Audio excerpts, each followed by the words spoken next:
ہمارا یہ جو دل ہے روزانہ 1,00,000 دفعہ دھڑکتا ہے. 1,00,000 دفعہ ہر انسان کا دل دھڑکتا ہے, اور 1,00,000 دفعہ دھڑکنے سے 10,000 لیٹر خون ہماری شریانوں میں ٹریول کرتا ہے روزانہ. اور ہماری شریانیں جو ہیں, وینز جو ہیں, ان کو اگر جوڑا جائے تو 1,00,000 کلومیٹر بنتی ہیں. 2.5 چکر پوری زمین کے بن جائیں ہر انسان کی شریانیں اگر جوڑی جائیں. ان ساری شریانوں میں جو خون ٹریول کرتا ہے دل کے ذریعے, کیا یہ خود بخود ہو رہا ہے؟ پھر اس کے بعد اس چیز کے اوپر غور کریں کہ ہمارے جو گردے ہیں روزانہ 25 دفعہ ڈائلیسس کرتے ہیں. ایک ڈائلیسس کی قیمت مارکیٹ میں تقریباً 3,500-4,000 روپے ہے. 4,000 کو آپ 25 سے ضرب دیں, 1,00,000 روپے کا کام ہمارے گردے مفت روزانہ کر رہے ہیں بغیر کسی تکلیف کے. ڈائلیسس کروانے کے لیے تو ٹائم دینا پڑتا ہے, تکلیف کاٹنی پڑتی ہے. یہ ہمارے گردے خود بخود چل رہے ہیں. کیا زمین و آسمان کی ساری مخلوقات مل کے جس بندے کے گردے فیل ہو جائیں وہ گردے چلا سکتی ہیں دوبارہ؟ یا دل فیل ہو جائے تو دل چلا سکتی ہیں؟ یہ کوششیں ہوتی ہیں, بیٹری لگاتے ہیں, لیکن وہ کہتے ہیں کہ دل چل رہا ہے لیکن جان ختم ہو چکی ہے. اس طرح دل چلنے سے جان نہیں آ سکتی بیچ میں. پھر ہمارے پھیپڑے روزانہ 23,000 دفعہ سانس اندر کھینچتے ہیں, 23,000 دفعہ سانس باہر نکالتے ہیں. اور جو سانس اندر کھینچتے ہیں, آکسیجن جو ابزارو کرتے ہیں, یہ آکسیجن پورے جسم کے ہر خلیے تک پہنچتی ہے. اور ہمارے جسم میں خلیوں کی تعداد کوئی ہزاروں میں لاکھوں میں نہیں ہے. ایک انسان کے جسم میں 100 ٹریلین خلیے موجود ہیں.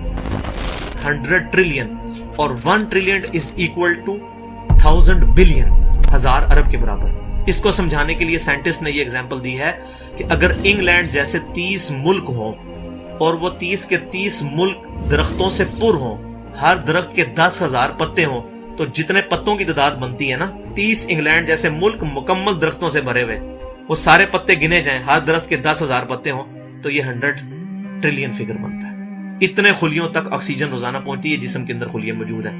اور ہر خلیہ ایک پرفیکٹ فیکٹری ہے, پاور جنریشن پلانٹ اس کے اندر لگا ہوا ہے, وہ اپنی خوراک تیار کرتا ہے. ہر خلیہ اس تک آکسیجن پہنچتی ہے, خون کا نظام پہنچتا ہے. یہ سارے کا سارا کمپلیکس سسٹم کیا خود بخود ہو رہا ہے؟ زمین و آسمان کی ساری مخلوقات مل کے یہ کام نہیں کر سکتی, جس کے بارے میں ہمیں وہم ہو گئے شاید یہ خود بخود ہو رہا ہے. پھر اپنی آنکھوں کے اوپر غور کریں. ہماری آنکھیں روزانہ 12,000 دفعہ چپکتی ہیں. ایسے 12,000 دفعہ اگر ہم اپنے یہ ہاتھ کو الٹا کر کے ایک دوسرے پہ یوں رگڑیں نا, تو میرا خیال ہماری کھال اتر جائے. اس سے زیادہ نازک چیز ہماری آنکھ ہے, لیکن اس آنکھ کے درمیان ایسا لیکوڈ موجود ہے کہ جو اس آنکھ کو گھسنے نہیں دیتا اور تکلیف نہیں ہوتی. وہ لیکوڈ تھوڑا سا زیادہ ہو جائے تو خام خواہ ہمارے آنسو بہنے شروع ہو جائیں. جیسے ہمارے گلے میں بھی تھوک موجود ہے, یہ تھوڑا سا زیادہ ہو جائے تو رال ٹپکنی شروع ہو جاتی ہے. کئی لوگوں کو آپ دیکھتے ہیں بیماری ہوتی ہے, ایک زیادہ مقدار میں ہو جائے تو رال ٹپک جائے, کم ہو جائے تو ہم بول نہ سکیں, ہمارا گلا خشک ہو جائے. یہ اتنا کمپلیکس نظام خود بخود ہو رہا ہے. اگر ہم روزانہ 12,000 دفعہ ایسے کریں نا آنکھیں خود سے, تو تھک جائے. لیکن یہ بلا ارادہ یہ ساری کی ساری چیزیں کسی کنٹرولنگ اتھارٹی نے اس کو ٹائنیسٹ ڈیٹیل تک کنٹرول کیا ہے کہ جو ہمارے اختیار سے باہر خود بخود ہماری آنکھیں چل رہی ہیں. جب کوئی خطرہ سامنے آتا ہے, اندھیری چلتی ہے, نہ چاہتے ہوئے خود بخود ہماری آنکھیں یوں بند ہو جاتی ہیں. پھر اس کے اوپر پلکوں کے اوپر بال ہیں, اور نہ صرف یہ بال, اپنے ناخنوں پر غور کریں. گوشت میں سے ناخن نکل رہے ہیں. یار گوشت کے اندر کون سا مٹیریل ہے جو یہ ناخن باہر نکال رہا ہے؟ یہ گوشت میں سے دانت نکل رہے ہیں, یہ گوشت میں سے گھاس نکل رہی ہے. یہ دیکھیں گھاس, یہ بال نکل رہے ہیں. جو بندہ پاگل ہو جاتا ہے, یار گوشت میں سے اتنی مشکل چیزیں کیسے نکل رہی ہیں؟ اور ناخن ہمیں کاٹنے پڑتے ہیں لیکن دانت کاٹنے نہیں پڑتے, یہ ایک خاص مقدار پہ جا کے رک جاتے ہیں. یار دانتوں کا کوئی باپ ہے جو ان کو کہہ رہا ہے کہ اس کے بعد تم نے نہیں بڑھنا؟ سر کے بال بڑھتے ہیں لیکن یہ ہمارے یہ والے بال نہیں بڑھتے, ابرو کے بال نہیں بڑھتے. اس کو کون کنٹرول کر رہا ہے؟ یہ ساری کی ساری چیزیں کیا خود بخود ہو رہی ہیں؟ جو چیزیں بھائیوں کرنے سے نہیں ہو سکتی, انسان اپنی چیزیں خود کنٹرول نہیں کر سکتا, تو خود بخود وہ کیسے ہو رہی ہیں؟ اس سے بڑی تو بیوقوفی اور کوئی چیز نہیں. پھر سب سے مشکل جو انسٹرومنٹ ہمارے دماغ جو ہے, ہمارے دماغ کے اندر 10 ارب خلیے ہیں, اور جو دماغ کے اندر جو ہمارے کنیکشنز ہیں وہ 100 ٹریلین ہیں, equivalent to the quantity of cells in human body. جو میں نے بتایا تھا انگلینڈ جیسے 30 ملک ہوں, وہ والی ایگزامپل دی, وہ سیم اتنے کنیکشنز دماغ کے اندر ہیں. ہمارے دماغ کے اندر 1 منٹ کے اندر 10 لاکھ چین ریئیکشنز ہوتے ہیں جن کی وجہ سے دماغ کام کرتا ہے. ایک کنیکشن بھی ان 100